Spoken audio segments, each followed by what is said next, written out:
And as a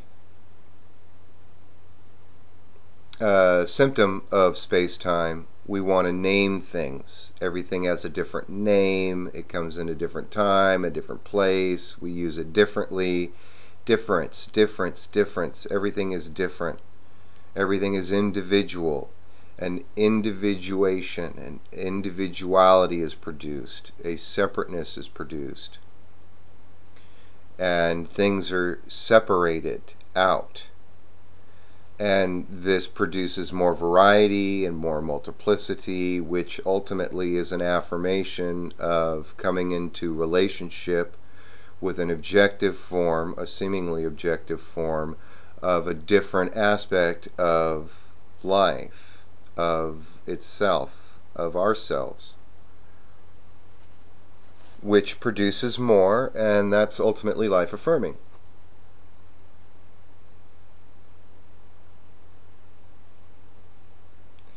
For me, I've had some challenges, and I have had to turn my focus on to what helps keep me whole. And in this process, I have relied upon not specifics, but generalities. Generalities can help group things together and unify things. Too much generality, then everything means nothing, and nihilism, or a negative attitude, a non-life affirming negation can happen. Because nothing means anything at all if it's all the same. That's how far generalities can go. But the same thing goes for differentiation. If everybody did their own thing, then there'd be nobody following any particular standard, any particular set of values. So it goes both ways. So for me, I had to look at spiritual beliefs, which usually are unifying, and look deeper, because I took some severe blows from many people who were basing their decisions on their spiritual beliefs, and I realized their spiritual beliefs were only secret agents for a very negative life experience, something that was going on inside of them that was very difficult for them. And so in their difficulty, they just reached out to whatever excuse they could use, which most of them could get away with their spiritual beliefs or religious beliefs, to be able to, do whatever the hell they wanted. And in this, I also realized, that it's not uncommon on both sides of the board, whether we want to call it positive or negative. It's pretty damn common for anybody to do this stuff, and I had to try to reach even deeper inside of myself to try to find my own way of not lashing out in a negative way, because I realized that most of the people that were projecting negative crap onto me really wanted me to respond in the like manner, so that they could then really just let loose.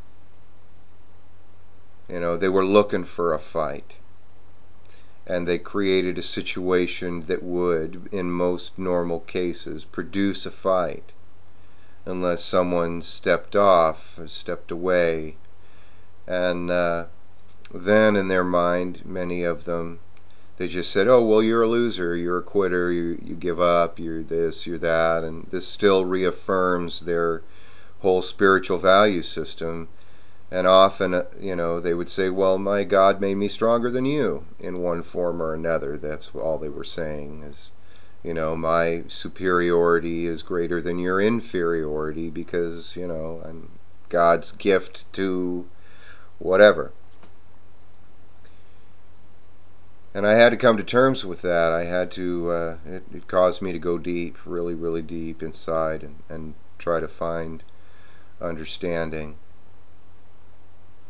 And I had some really incredible realizations there, and I had to come to terms with the fact as well that I might not have ever gone there and had the realization and understanding, these tremendous spiritual experiences, without these negatives occurring, without these seemingly evil beyond evil people, liars, cheats, and thieves, behaving just that way, and I finding something within me to go deep. But I turned inward, and I had a great many circumstances where all other doors were closed, all other outward behaviors and actions to be taken were closed to me. And so I had to realize that on some level what makes sense to me is that going in was my answer, not going out, not trying to accomplish tasks, not trying to change the world. Actually coming to terms with the idea that the world is just fine for me, in that if I was to take any outward action, it would only cause more harm to myself or others. And something inside of me said, no, that's not what life's about.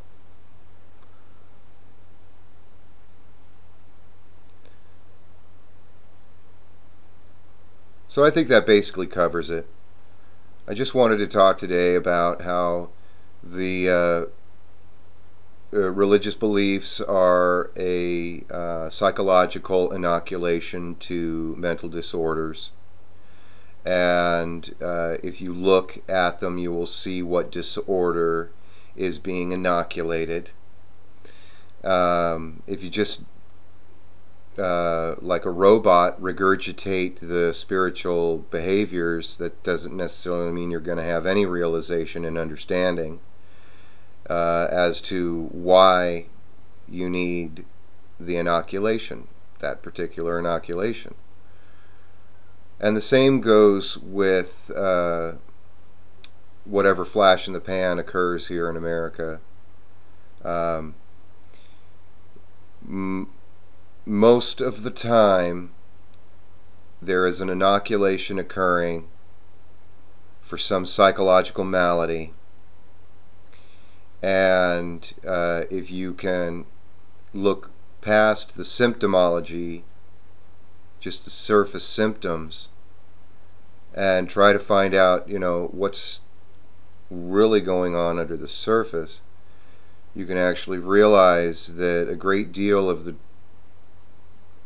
joys and a great deal of the sufferings that are going on are compensations for certain psychological problems and disorders that are trying to be integrated, be made conscious, so that a more whole, sound mind and body can be attained towards.